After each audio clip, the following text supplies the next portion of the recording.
Sound speed? Chris Bonner interview, take one. Mark?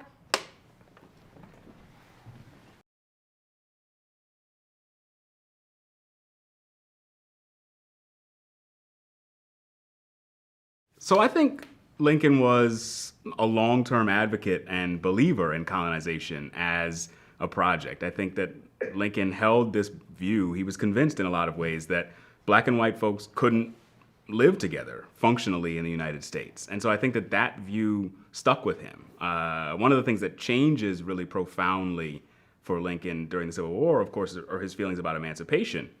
But I think that his arrival at emancipation as a policy is later, much later than his embrace of colonization. And so colonization in some ways like dies hard with Lincoln. And I think that one of the things you can see across the war is that even as he's talking with black folks and trying to promote this policy and they're pushing back or just declining to get involved, Lincoln sort of sticks with colonization, but he also comes to have doubts about it because he sees, like, you know what, I don't know that black folks actually want to do this. What's probably most surprising, though, is that even as he's seeing that black folks seem to be uninterested in colonization, he's still trying to find ways to encourage some black folks to do it. And so, one of the things that sticks out is in 1863, Lincoln authorizes a group of representatives to go into the refugee camps in Virginia and try to talk to and essentially recruit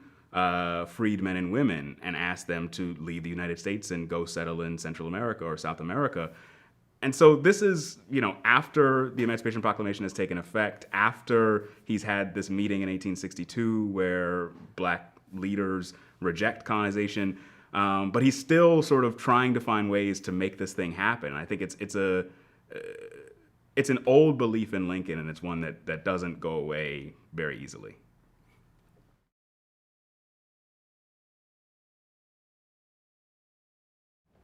I think the Emancipation Proclamation was both radical and very sort of limited and moderate in a lot of ways. It was radical because it was a statement that the federal government was going to be taking steps to end slavery.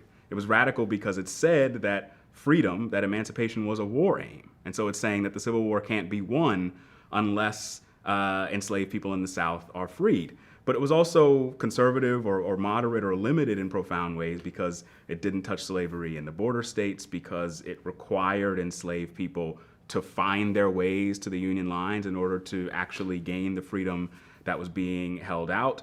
One could say that it was conservative or moderate because black activists, black people had been insisting that the war was about slavery, that the war should be a war for freedom from the beginnings of the conflict. And it didn't go into effect until 1863.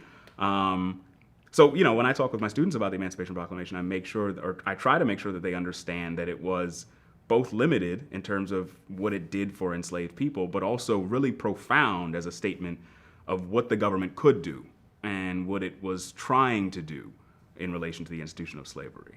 I think the biggest difference between the preliminary Emancipation Proclamation and the final version that's enacted in January 1863, the preliminary proclamation asks Congress to try to find funding and develop plans for colonization. And Lincoln, between that point and January of 63, he seems to have decided that even if he still is sort of on board with colonization as a project, he doesn't want to put that in the final document. He doesn't want that to be part of what he wants Congress to be working on. And so there's a change in that regard. Like he's coming to see freedom for black people in the United States as something that black people want and that maybe he should be trying to create in his position as president.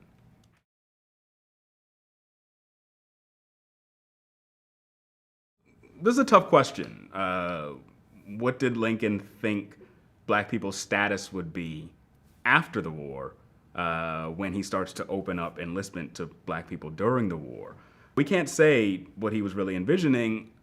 I wouldn't say that we know. I wouldn't say that for certain Lincoln was thinking, okay, black men are going to serve in the military, and then they're going to be equal. Then we're going to deem them citizens. What we know, though, is that black activists, people like Frederick Douglass, had been insisting that that was the transaction, or that would be the transaction from the start. Douglass and other black activists believed fervently that black military service was going to be the foundation for black claims to legal equality during and after the war. They were saying this, that's how they were trying to encourage African Americans to find whatever way they could to contribute to the war effort. So there's this discourse that's circulating among black activists that service should yield citizenship. I'm sure that Lincoln was aware of that. I don't know that Lincoln agreed with that, or that he believed that, or that he was ready to accept that as a reality.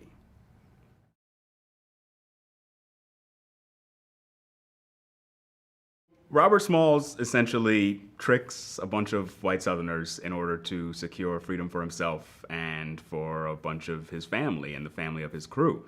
He waits until his captain and the white crewmen on the planter decide to go ashore for a night, and he puts this plan into action.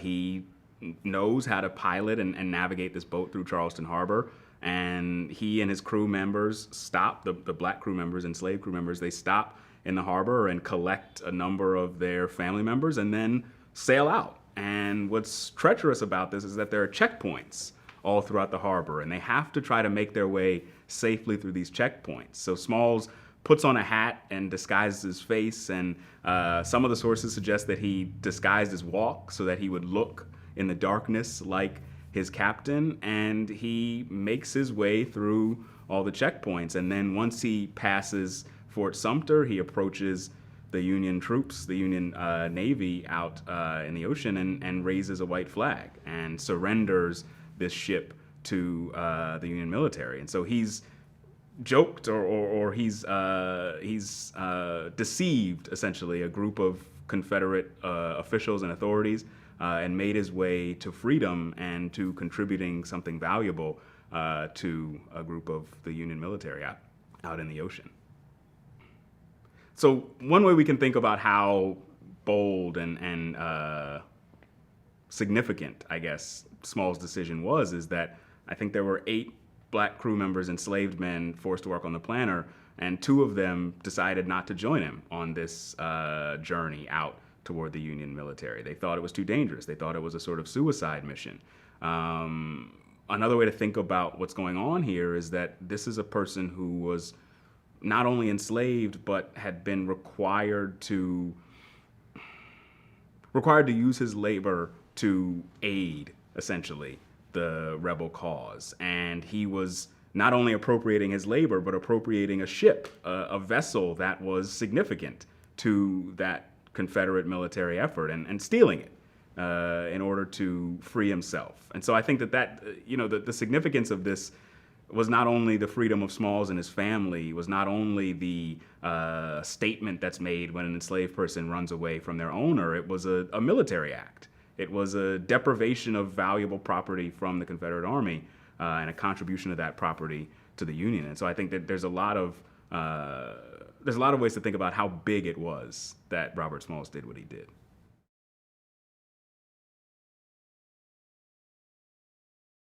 The charge and the sort of failed charge of the 54th at Fort Wagner was a reflection for a lot of American people about the possibilities of black bravery, of black valor, how dedicated black men could be in this fight. I think that many American people white Americans were skeptical about black men's ability to be significant contributors to the Civil War. And part of what black folks were always trying to do was not only fight against the rebel Southerners, but to fight against these perceptions among white Northerners. I think that Fort Wagner also must have been really important for black Northerners, for black Americans, in part because the 54th Regiment had become symbolically important as this early group of black soldiers, and because the casualties were so massive in this battle. So one of the things that I think is really interesting about this is Frederick Douglass's son, Lewis Douglass, was serving at Fort Wagner. He was in the 54th, and he wrote in detail about the carnage of the battle in a letter that he sent to his parents. So Lewis Douglass survives, and he sends to Frederick and Anna Douglass, he sends them this note describing how horrific and how shocking it was to see so many of his comrades fall in this battle. And what's really striking to me is the part of how Lewis Douglass ends this letter. He says, he survived, but he says, if I die tonight, I won't die a coward. And he then closes goodbye. And so I think it's this really fascinating way to see, for Black Americans, how well they understood the stakes of the war and how invested they were in the war. You know, it's impossible to read Lewis Douglass's letter and not imagine what it would have meant to Frederick and Anna to hear their son has survived this battle, but he seems convinced that he might not survive it. And so it's a really important moment for them to see, and for somebody like Douglass, who had been so passionate in advocating Black men to go to war, to see, like, this is what it's going to cost to try to win equality through war. And this is the peril of freedom or racial justice won through war, that many Black folks were unable to enjoy it because they died in that fight. And I think that's part of what's so significant about the Battle of Fort Wagner.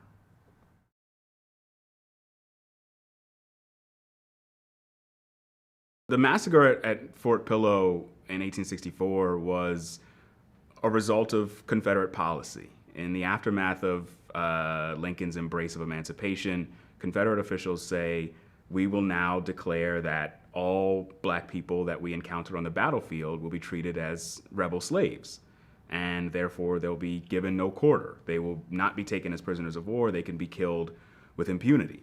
And this is essentially what happens in the aftermath of the Battle of Fort Pillow. A number of Black soldiers realize that they're surrounded, that they're outnumbered, and they try to surrender, and many of them are killed while they're holding a white flag, while they're not holding guns. The massacre at Fort Pillow is a moment that reflects the dangers, the risks of military service for Black men. It's a really clear marker for, I think, all American people, all Northerners at least, that Black men are taking tremendous risks, are facing tremendous danger, and a disproportionate, distinctive kind of danger in fighting for their freedom in the ways that they are, and fighting for the nation in the ways that they are.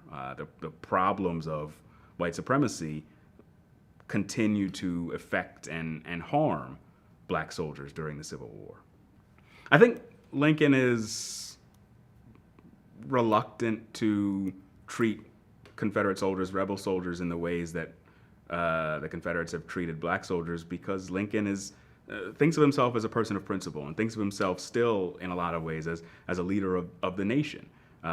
His project is not to brutalize his enemy in the ways that Confederates' project was to brutalize and continue to oppress Black people. And so in this project of trying to continue to see himself as better than his enemy, and as a force for national reunification, even through war, I think he is reluctant to stoop to the level of Confederates and what was exhibited at Fort Pillow.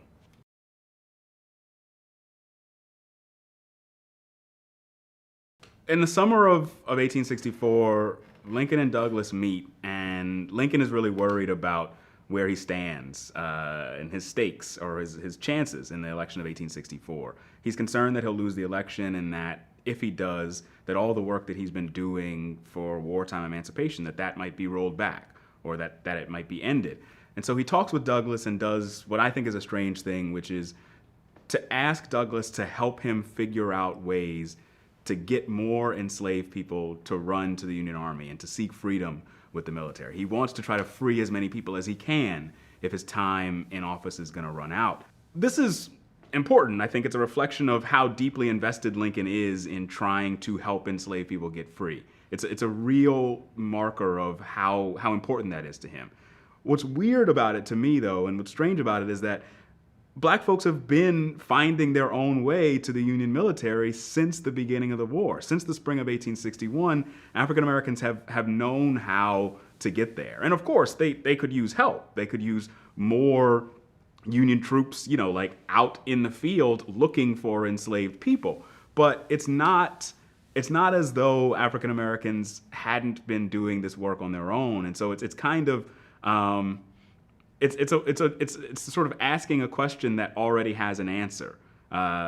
Just continue to send soldiers out, continue to enact policies that will ensure that these African Americans will actually be free when they make it to the Union lines. Doing those things would have enhanced the work that African Americans had already been doing. And so Lincoln's asking this question in a way that suggests that he's almost uninformed about what African Americans have been doing to this point. Part of what Douglass does and says about this is that this revealed to him how deeply invested Lincoln was in emancipation as a policy, that it showed Douglass Lincoln's conviction, Lincoln's serious desire to help African Americans become free. And I think that's a big transformation for Douglass, who earlier in their meetings had said, well, Lincoln seems to be free of the prejudice that hinders so many other white Americans. But now he's seeing that Lincoln is a person who is really wanting to do work to help to fight slavery. And so it's a change in Douglass's sense of who Lincoln was, and I think it's a change in who Lincoln was. One of the challenges, I think, of reading Douglass's perceptions of Lincoln is that a lot of what Douglass wrote about Lincoln came from much later, and so he's looking back in the 1870s and 1880s on this person that he was interacting with in the 1860s, and he's looking back fondly because Lincoln was a really significant figure for Black Americans. One of the things that I think is really interesting about this relationship is that there's a lot of ways in which Lincoln's evolution was exactly what Frederick Douglass was envisioning and calling for in terms of his sort of addresses toward white Americans. So early in the war, Douglass is writing a lot and directly criticizing Lincoln for his reluctance to enlist Black men, for his resistance to emancipation as a policy. But more broadly, I think, like, when Douglass is saying, let Black men serve and they will prove that they are entitled to equality, that they are deserving of citizenship. And then in 1865, when Lincoln says, maybe Black soldiers should have the right to vote, that is like the culmination of Douglass's ideal of what Black military service could be. This person, President Lincoln, who in 1862 thought that African Americans couldn't even really belong in the United States, is in 1865 saying Black men, Black soldiers should have the right to vote. That is exactly what Douglass hoped would happen when Black men served in the war. And so I think this is part of their relationship is the way that Lincoln's evolution was a reflection of and a response to the advocacy of people like Douglass and the actions of Black soldiers in the war.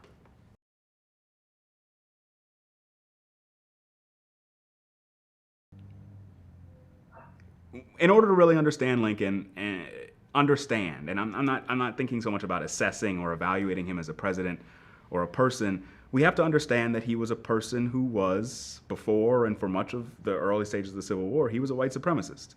He did not believe that Black people could be his equals. But we also have to understand that during the war, he evolved. And maybe what's most striking is that regardless of whether he believed that Black people could be his equals, we know that he did work to try to make Black people's lives better, to help to emancipate enslaved people, to advocate for, in a very mild or moderate way, to advocate for Black people to have formal political rights. So we have to recognize that Lincoln changed and evolved and that his thinking developed. That's I think one of the most significant things about him as president, that he was a different person when he left office than he was when he entered it. But we also have to recognize who he was when he entered office, and we shouldn't forget that.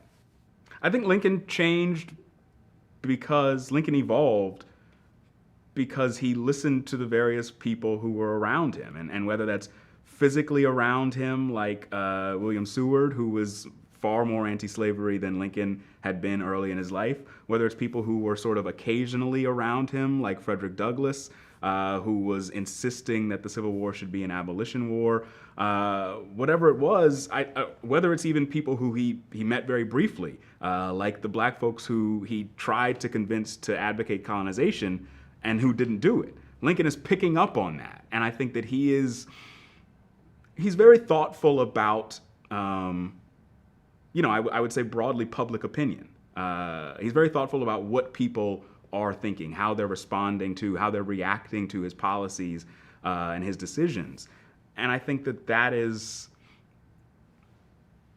a position or a way of thinking that allows him or encourages him to change in relation to the context in which he's existing, in which he's operating. He sees how American people feel about slavery, about emancipation, about black enlistment and black rights. And as those feelings change, as the voices that have access to Lincoln change, Lincoln himself changes in response to them.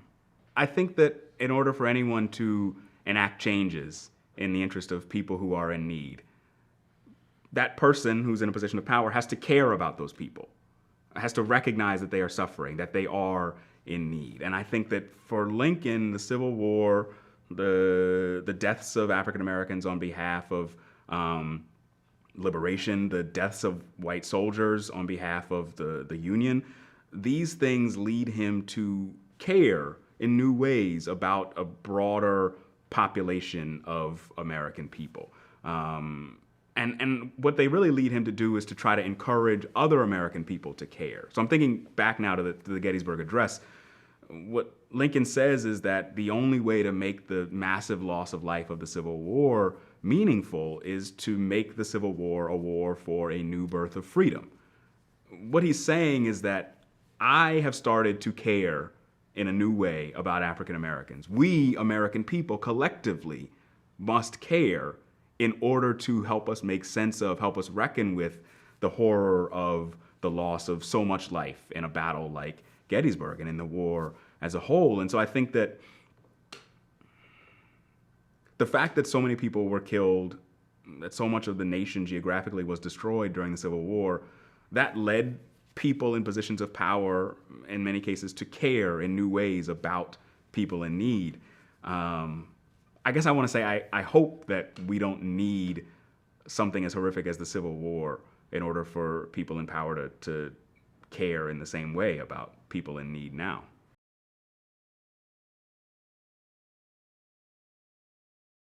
The election of 1864, I think, was so difficult for Lincoln because it was this moment that required him to see how divided the part of the Union was over which he was in control. I think it's really fascinating. His whole project was about trying to resecure the United States, and what he sees is that there are a lot of people in the United States, in the North, who don't feel as he does about emancipation, don't feel as he does about continuing the war until white Southerners are surrendering.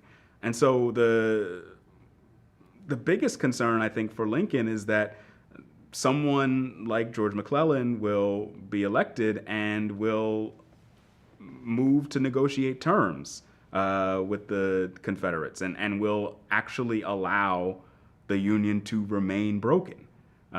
This is tremendously high stakes. The Union was Lincoln's fundamental concern during the Civil War. And so he's really worried that if he does not win re-election, the Union might truly end. I think by 1864, and conversations he has with Frederick Douglass and efforts to try to secure freedom for more enslaved African Americans, by late 1864, Lincoln is really deeply invested in using the power that he has to not only save the Union, but also to free enslaved people. And that he's really coming to see that freeing enslaved people is essential to saving the Union. There's a way that Douglass writes about or describes Lincoln's beliefs in 1864 and 1865, and it's what Douglass says is that justice to the Negro is the salvation of the Union. And I think that this is part of what Lincoln understands. Slavery broke the Union, and to allow slavery to survive might endanger it in the future.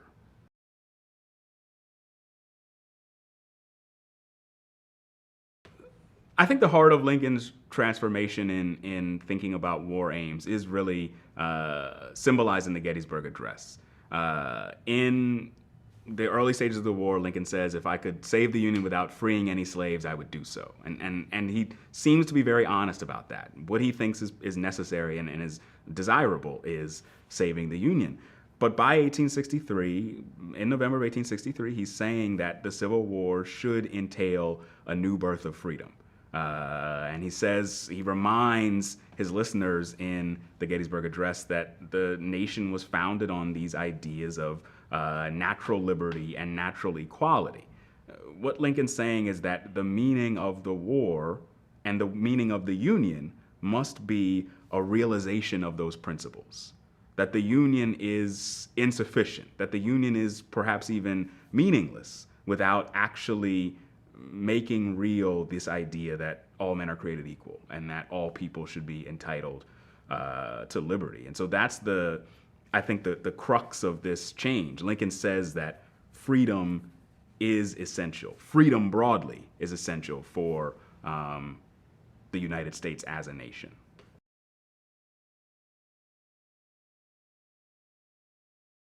I guess the epithet that was hurled at Lincoln before the election of 1860 and in the aftermath was that Lincoln was a leader of what was called the Black Republicans. And the claim that white Southerners were making was that Lincoln and that some Northern Democrats were making was that Lincoln and the Republican Party didn't only want to restrict the spread of slavery, but that they wanted social equality was the language that was circulating a lot. That they wanted black and white people to freely intermingle, that they wanted black and white people to marry and have children and have all the things that came with sexual relations and real equality between the races. And so this is a language that circulates and recirculates in the election of 1864, that this is this fear that Lincoln's embrace of emancipation is symbolizing his shift toward this policy or this set of practices of social equality, that Lincoln wants to open white spaces, white homes, white families to black people, and that's a threat to whiteness. And so this is a part of the rhetoric that's circulating in both of these elections, in both of these moments of opposition to Lincoln's campaign.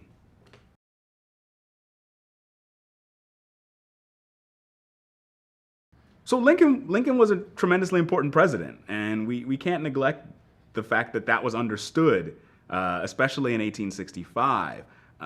Lincoln won re-election in 1864 because the Union military triumphed in some significant ways just before the election, and that allowed him to sort of garner public support. And so for much of late 64 and into 1865, I think opinion of Lincoln is much more positive than it had been in earlier stages of the war among all people in the northern states. A key part of, I think, why Lincoln is thought of so fondly in the immediate aftermath of his assassination is that black Americans are expressing and conveying how important he had been to them. And as much as we recognize the limits of Lincoln's emancipation policies, the limits of his embrace of racial equality, we have to recognize that for black folks, this was their most powerful and really singular supporter, their strongest and fiercest advocate who had died. Lincoln did a lot of stuff for black people, and they were tremendously sad for themselves, in addition to sad for the person who had been killed, but sad for themselves about what it meant that this person was lost, that this advocate could no longer support them. And so I think that that's a big part of this imagery of Lincoln as a martyr. He had done tremendous things for African Americans, and African Americans were despondent that he could no longer do those things on their behalf.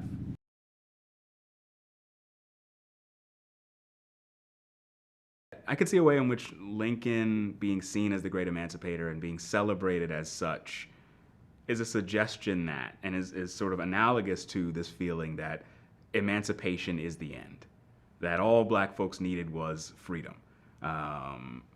That belief that freedom was the thing, that freedom was the only thing, that belief, I think, has been profoundly significant in terms of the limits of equality, the limits of justice, the limits of real and full liberation that African Americans have struggled against since the Civil War era. And so the feeling that Lincoln is the architect of emancipation and ought to be celebrated for emancipation alone, I think is parallel to this feeling that emancipation alone was enough. And we know that emancipation was not enough, that freedom and equality were different things, and one was secured during the war and one was left to be fought for decades.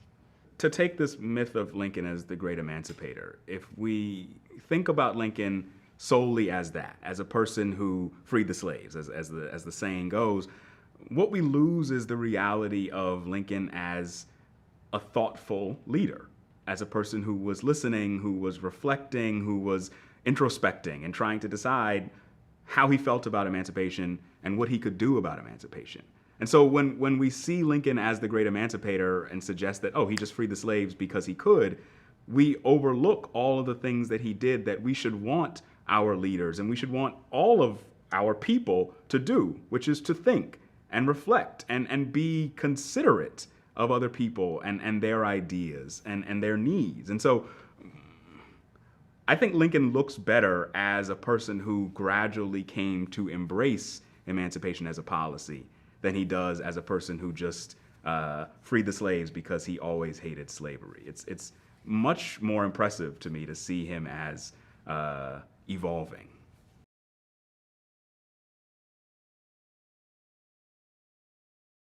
Maybe the most famous abolitionist in American history is William Lloyd Garrison, who was a foundation of this immediatist abolitionist movement, the idea that slavery must be ended as soon as possible, that it was a fire, that it had to be put out. What people might not know or think about when they think about Garrison is that Garrison was radicalized in a lot of ways by talking to black people, talking to fugitive slaves who told him how horrific slavery was. And that made Garrison into a person who said slavery is an urgent problem. What they also might not know is that Garrison and this sort of vehicle for radical abolitionism, his newspaper, The Liberator was supported financially. It was upheld by black people. Most of Garrison's earliest subscribers were African Americans. And so it's impossible to really understand or to really know the abolitionist movement as it was promoted by white Americans without understanding how important black people, enslaved people, fugitive slaves, black abolitionists were to making the abolitionist movement as radical and as vocal and as impassioned as it was.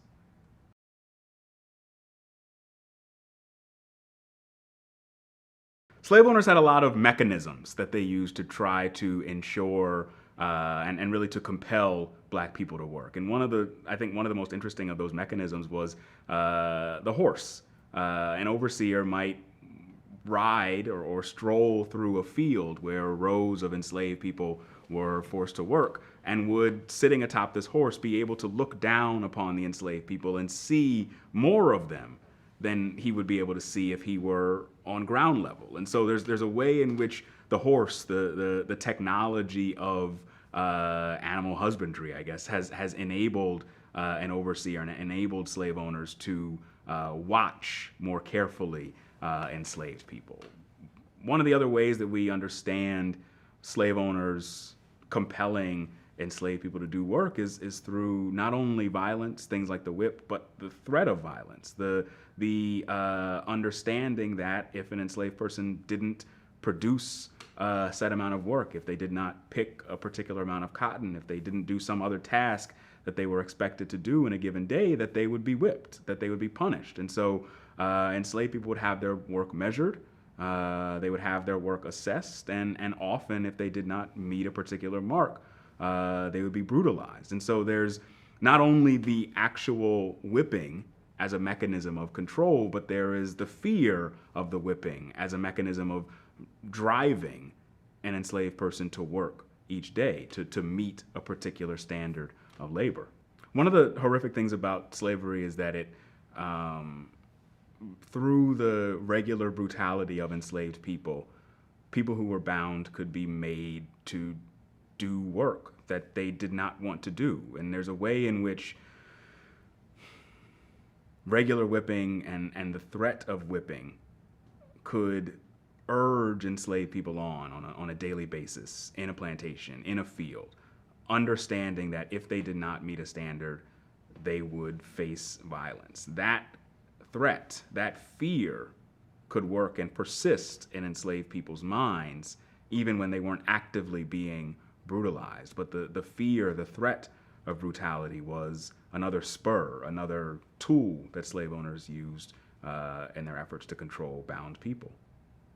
Slave owners like to think of themselves, many of them like to think of themselves as scientists. They like to think that they were pursuing really modern, like cutting-edge techniques to maximize productivity. And some of those techniques would include details about how much food to provide for enslaved people in a given day, what kinds of food would ensure that they would do their work. Some of those techniques were about, some of those knowledges, I guess, were about what sorts of crops to plant and when, how to sort of manipulate the landscape to one's end. There's a way in which slave owners in these newspapers and journals and magazines and even books, they would distribute knowledge and ideas that I think reflected their ideals, their visions of control. And in the same ways that they would write about manipulating the landscape to extract maximum productivity from a given crop, they would write about manipulating enslaved people to extract maximum productivity from those human beings. And so there's a way in which you can really see the ideology of slave owners as absolute control over their domain, including human beings who they owned and the landscape on which those human beings were forced to work. The dissemination of this knowledge was done in a way that bought into or played into this vision slave owners had of themselves as masters.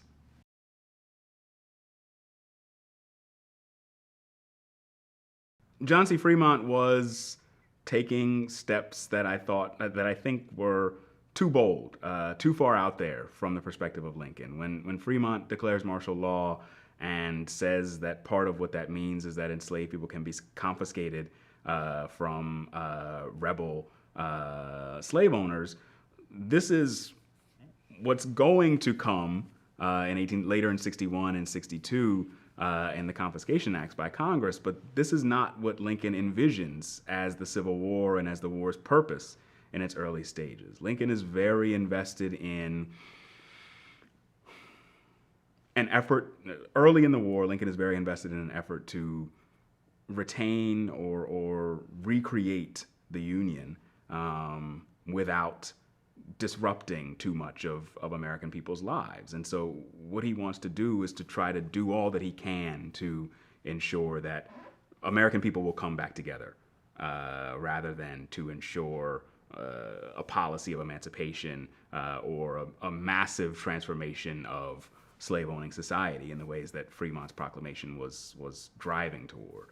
Lincoln is expressing in this opposition to Fremont's proclamation, he's expressing how deeply he believes in legal order, or at least how much he wants to present himself as such. And this is a big part of the genesis of the Emancipation Proclamation. A big part of Lincoln's eventual investment in the 13th Amendment is that he really believes that the law should be the power of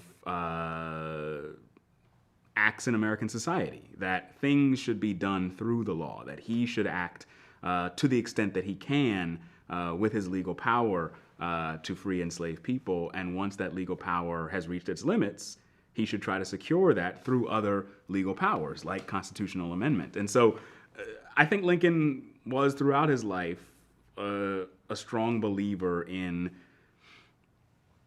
the necessity of the law and sort of following the law. And even as he sort of skirts the law at different moments during the Civil War, I think he really believed that that should be the foundation for order in American society, even as something like emancipation was being done to disorder so much about American life.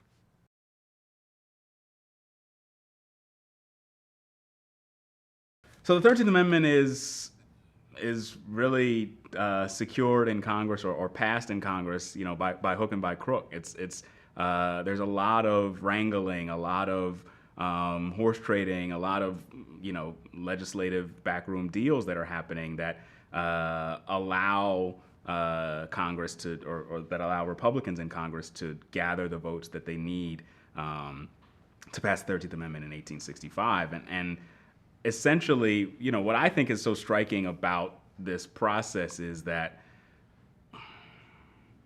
so two ways to think about this.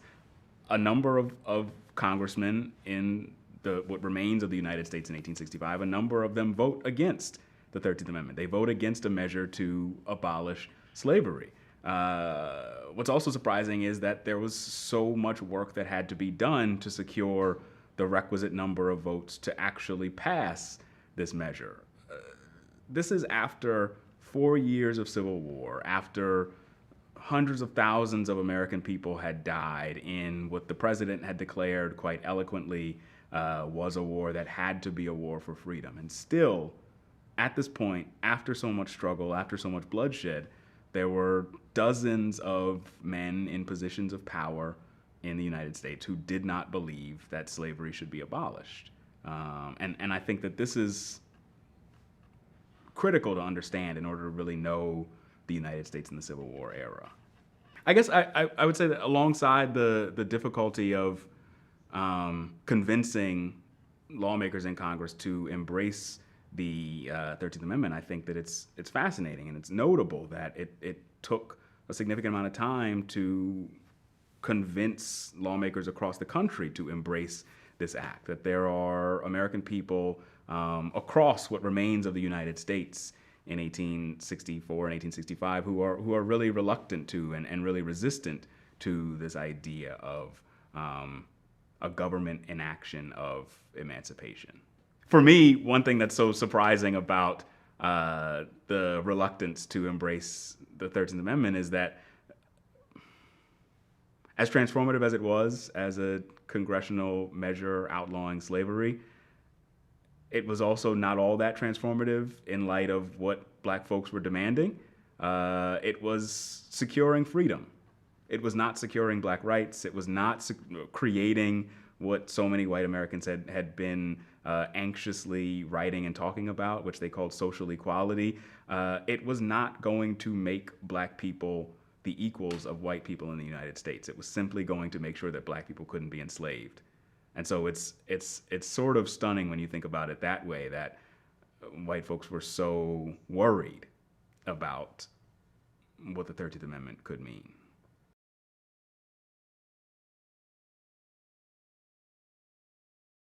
Lincoln is assassinated in April of 1865, and it's very soon after Robert E. Lee's surrender at Appomattox. And what's striking, I think, about Lincoln's assassination is that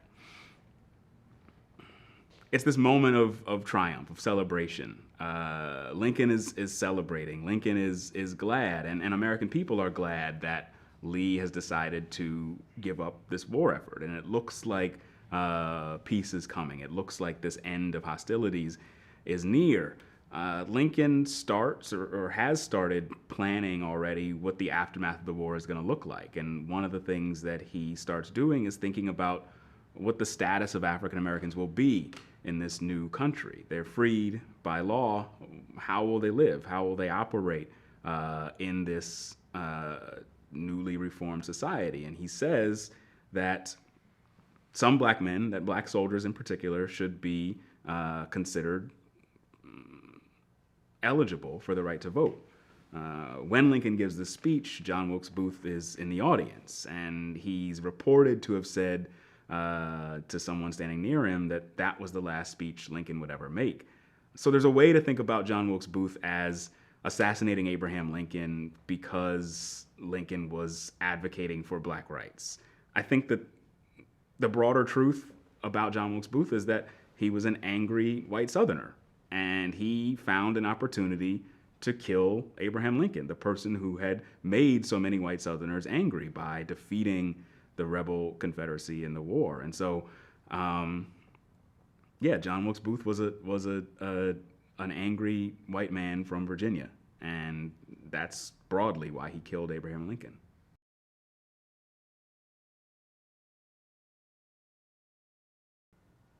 I think that for Black Americans, the fundamental concern in the aftermath of the Civil War, or in the early stages of their process of emancipation, the fundamental concern was survival.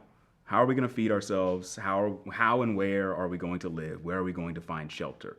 This is part of what draws so many Black Americans, so many freed people into the Union lines, into these contraband camps, into and sort of following General Sherman as he's marching through the South. They're looking for resources. They need tents. They need rations. They need clothing. They need the material that will allow them to live. And so one of the things that I think shapes the choices that formerly enslaved people make in the aftermath of the Civil War is trying to find ways to survive that are familiar to them. And a lot of formerly enslaved people will stick around a farm or a plantation where they had been owned, in part because they knew how to work the land, and they hoped that they might be able to do that in order to feed themselves and their families, and maybe even support themselves financially. A lot of other people, I think, stick around farms or plantations that they know because they're hoping that Union officials might come through and suggest that they are entitled to some of this land.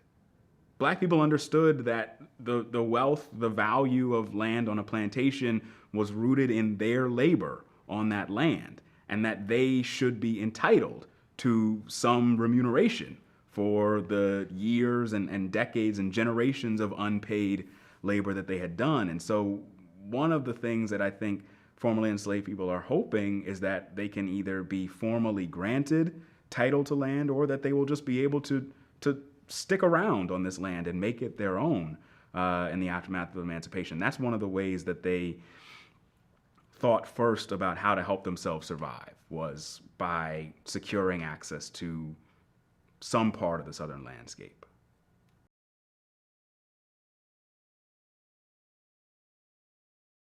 You know, there's a way that we could think about ranking these things, but I think it's probably clearest to say that one essential part of Black people's ideas about survival was connection with or reconnection with their family, with their kin. That Black folks wanted not only to be able to nourish themselves physically and support themselves in their homes, but they wanted to be able to support their families. They wanted to be able to take care of their families. And an essential part of what that required was finding their families. There are advertisements placed in Southern newspapers. There are folks wandering through the South and looking for Union military officials in search of family from whom they had been separated. Freed people were thinking about survival in individual terms, like how am I going to eat today? But they were also thinking about survival in community terms, like how are we going to live together, and how are we going to find one another in order to live and sustain ourselves as a community. And so both of these things, I think, were incredibly important, foundationally important for what formerly enslaved people wanted as the war was coming to an end.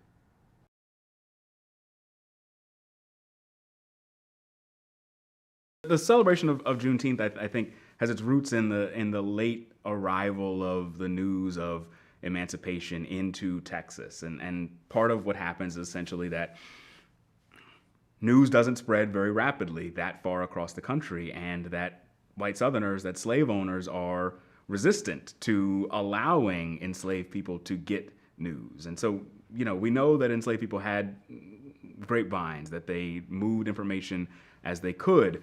But somehow, significant numbers of enslaved people don't find out about emancipation until well after it's actually enacted. And so this is this moment of a striking moment for celebrations of Black liberation, when sort of these late arrivals, these late comers to the knowledge of freedom get that knowledge. Juneteenth has, I think, very recently come to be seen by a lot of white Americans as a significant moment of celebration. And I think that for Black folks, I see the value, the merit of it as a way to mark this one moment when we can see large numbers of African Americans learning of freedom, that it's a day that ought to be celebrated.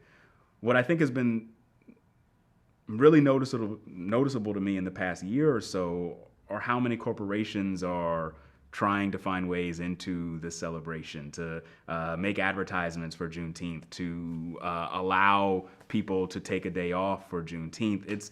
It's great, I think, if people want to understand and commemorate Black history more fully than we have in the past. But I think that it's, I don't know, I can't help but feel that it's opportunistic for corporations in 2020 or 2021 or whenever it might be to decide that in the midst of a renewed white American awareness of racism and racial inequality, we should try to respond to that with a celebration of Black life and Black stuff. It feels, I would say, a little disingenuous, I think, at times.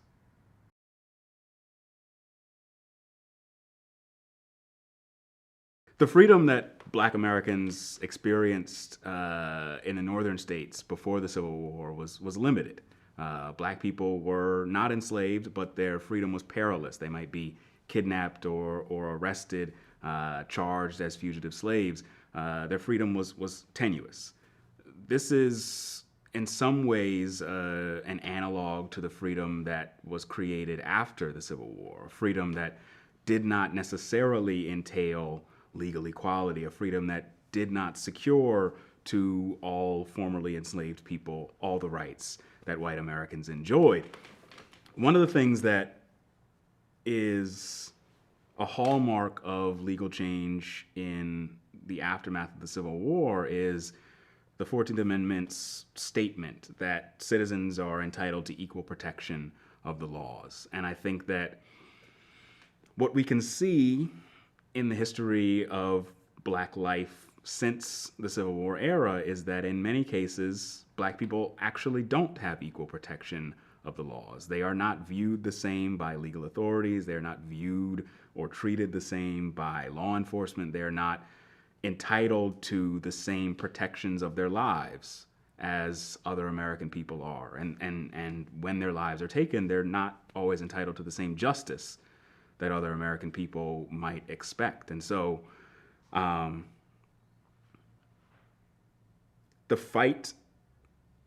of the major fights of Black life since the ratification of the 14th Amendment has been to actually try to realize that principle of equality before the law. And it is not a fight that has yet been won.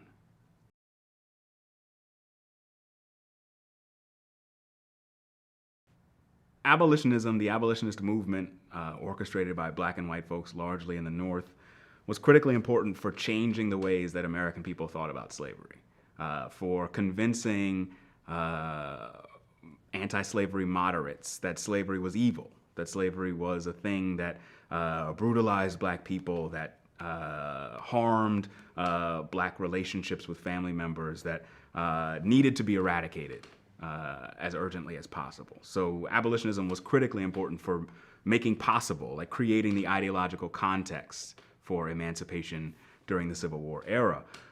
One of the things that sticks with me about the history of the abolitionist movement is that in 1865, when the 13th Amendment is enacted and put into place, when slavery is legally outlawed in the United States, a number of abolitionists feel like their work is done. A number of white abolitionists feel like their work is done. Freedom was the goal. Freedom was the project. Ending slavery was the central concern. And once that has been accomplished, the work should be, their energy should move in another direction.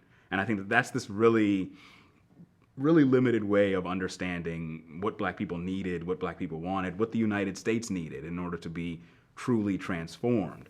But it was a feeling that led many abolitionists to think that they didn't have a job to continue trying to do after the 13th Amendment.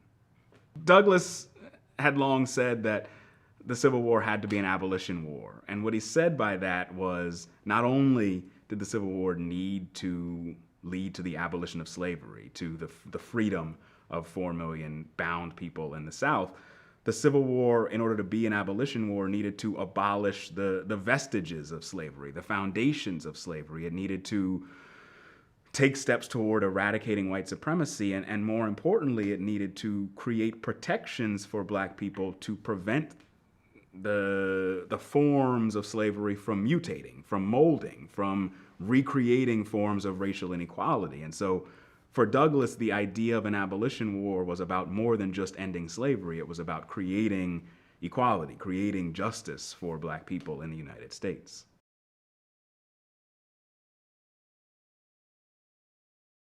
Frederick Douglass was, this is tough, 'cause I look at pictures of Douglass a lot.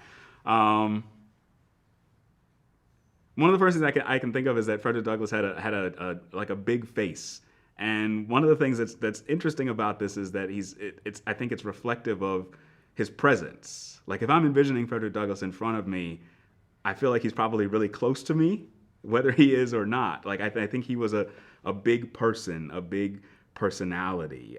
His long gray hair, usually combed to one side. He had a broad nose, a stern demeanor, I think. And these images that come down to us of Douglass, he often looks angry. He looks like he's ready for a fight, and he was. He was constantly throughout his life fighting for the end of slavery, fighting for racial justice. There's also later portraits that I can think of, that I can picture of Douglass smiling. But even then, his smile is broad, and I think that, to me, this reflects the complexity of who he was as a person. We can have this image of Douglass as the fervent, fiery abolitionist, always ready to give you a lecture, but I think it's also important that we recognize that part of why Douglass was so fiery as an abolitionist was because he recognized how much of black life was harmed by slavery. And when you see him smiling, experiencing a kind of joy, you see his understanding of how much it meant to be able to enjoy time with your family, to have leisure when you wanted it, to be able to live freely. And so seeing that joy, I think, helps us to make sense of Douglass's anger, Douglass's fire that we see in so many of the portraits of him.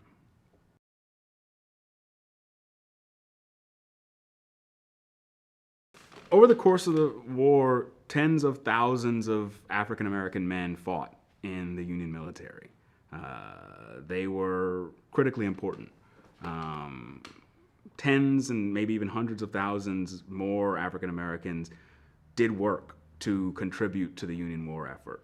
Sometimes that work was just running away, distracting slave owners from the task of trying to wage a war against the United States. But every black person who ran away from slavery contributed to this fight against the rebel South. What's unfortunate, and what we need to always remember, is that tens of thousands of African Americans died in the effort to win freedom, whether it was on the battlefield at a place like Fort Wagner or Fort Pillow, whether it was in a refugee camp where they were neglected by Union officials, whether it was on the path away from a plantation where they just lost the resources to allow themselves to survive. The Civil War eventually was a war for freedom, but it was a war for a freedom that tens of thousands of African Americans were not fully able to enjoy because of the costs of the war.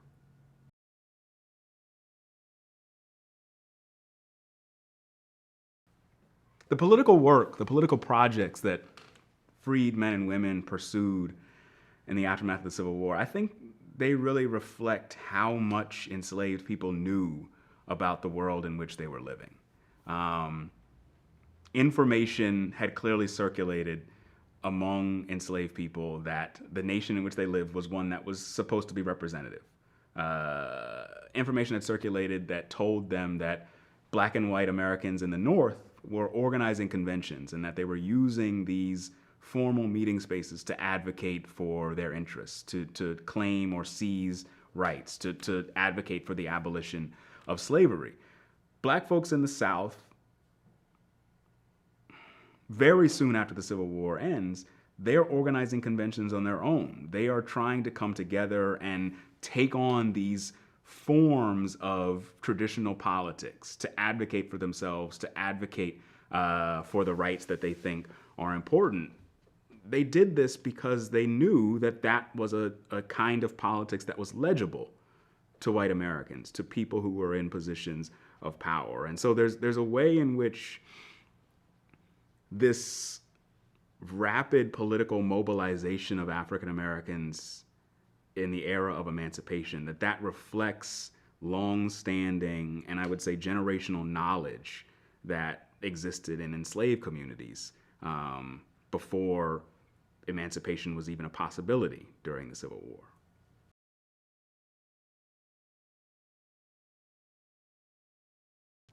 The argument that I hear most often in favor of keeping Confederate monuments is that by taking them down, by destroying them, we are destroying history. I would say that that's wrong for a couple of reasons. One, the monuments, a monument to Robert E. Lee that stands in Richmond does not really reflect the history of Robert E. Lee. It shows you an image of a guy on a horse, high up on a pillar in the former capital of the Confederacy. What that shows you is not a history of Robert E. Lee or of the Confederacy. It shows you an image, an idol to be worshipped. So taking down that image does not destroy the history of Robert E. Lee, a person who I talk about in history courses and offer a really complex portrait of. Another reason why this sort of idea that Confederate monuments represent history is inaccurate or incorrect is that the history that they actually reflect is not being depicted in, part of the history that they reflect is not being depicted in the monuments, right?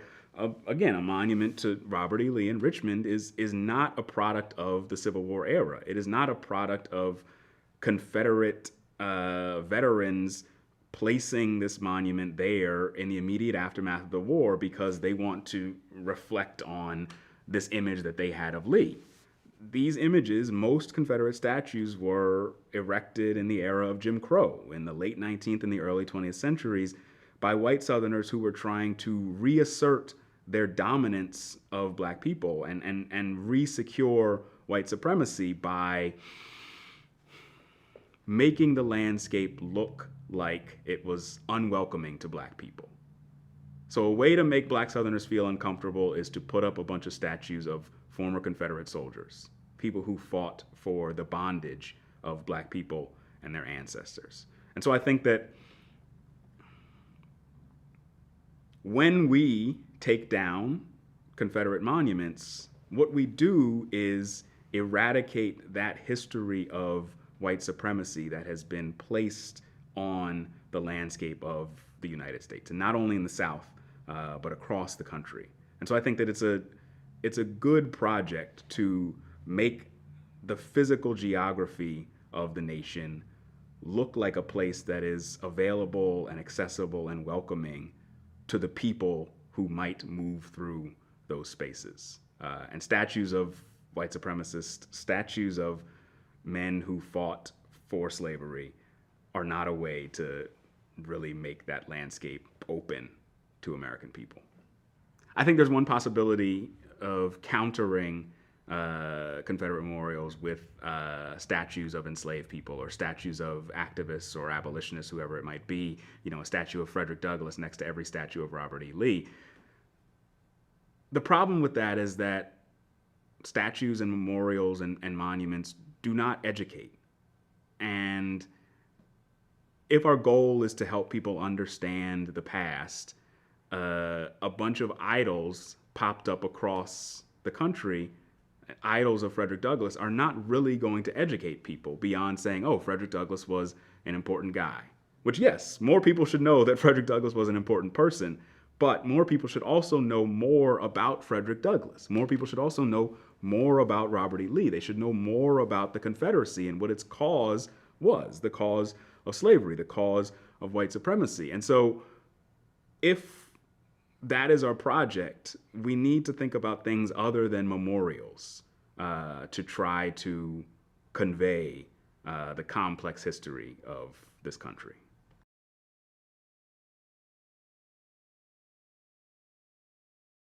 I keep coming back to this moment when Lincoln, in his last public speech, says that he's starting to consider trying to find ways to make sure that black soldiers can have the right to vote. And what I think this reflects, that in his last moments, we can see that Lincoln is evolving, that he's developing, that he's talking about new things and new ideas and new ways to address the needs and concerns of American people. I think that reflects who he was as a person and offers us an interesting model to try to follow, to always be thinking about who is in need and what those needs are, to always be trying to evolve and have our ideas develop about what we should be doing for other people. And so if we can take Lincoln as a model in anything, it should be in this need for ourselves to continue to learn and try to use what we know to do better things for the people who live amongst us or amongst whom we live.